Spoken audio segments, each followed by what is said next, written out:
अस्सलामुअलैकुम वरहमतुल्लाह। अलीशा ख़ान ये बहन सवाल करती हैं, अगर बच्चा पेशाब कर दे तो गुस्ल वाजिब होगा या नहीं, क्या हुक्म है? बहन ने एक बहुत अच्छा सवाल पूछा है। यहाँ पर सबसे पहले एक जो गलत फ़हमी काफ़ी लोगों में पाई जाती है वो दूर करता चलूँ। काफ़ी सारे लोग ये समझते हैं कि जो बच्चा छोटा है, माँ का दूध पीता है, अगर वो पेशाब कर दे तो उसका पेशाब नापाक नहीं है। यानी अगर बच्चा पेशाब कर दे तो आपके कपड़े और जिस्म नापाक नहीं होंगे, आपके जिस्म और कपड़ा पाक ही रहेगा। ये एक बहुत बड़ी गलतफ़हमी है।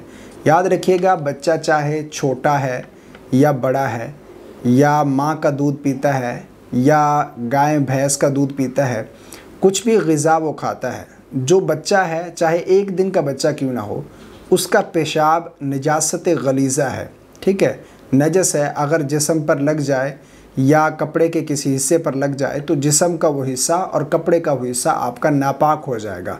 ये गलतफ़हमी बहुत सारे लोगों में पाई जाती है कि जो बच्चा माँ का दूध पीता है, अगर वो पेशाब कर दे जिस्म पर या कपड़ों पर तो कपड़ा और जिस्म नापाक नहीं होंगे।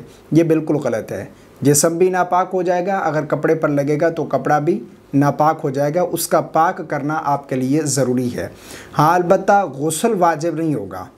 यानी अगर बच्चा पेशाब कर देता है तो बच्चे के पेशाब करने से जो आपके ऊपर नजासत लगी है जिस्म पर या कपड़ों पर, तो कपड़े का वो हिस्सा और जिस्म का वो हिस्सा पाक करना आपके लिए ज़रूरी है।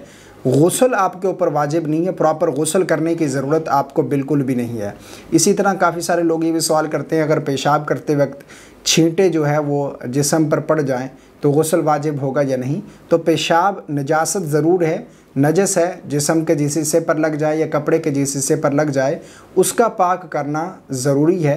पूरा गुस्ल करना ये ज़रूरी नहीं है और ना ही आपको कपड़े चेंज करने की ज़रूरत है, बल्कि कपड़े के जिस हिस्से पर पेशाब लगा है उसी को अच्छे तरीके से साफ़ कर लें, धो लें, पाक कर लें उसी हिस्से को। बाकी आपका कपड़ा बिल्कुल पाक है। दोबारा और कपड़े पहनने की आपको ज़रूरत बिल्कुल भी नहीं है। हाँ, अगर दिल की तसल्ली के लिए कि इससे वसवसे पैदा होंगे आपको, तो आप कपड़ा चेंज कर सकते हैं। लेकिन यह है कि अगर बच्चा पेशाब कर दे, नजस है, कपड़े और जिस्म का हिस्सा नापाक हो जाएगा, गुस्ल वाजिब नहीं होगा। कपड़े का वो हिस्सा और जिस्म का वो हिस्सा पाक कर लेना, बस यही काफ़ी है। उम्मीद करता हूँ मेरी बात आपको समझ आ गई होगी। अल्लाह ताला हम सब को समझ की तौफीक अता फरमाए।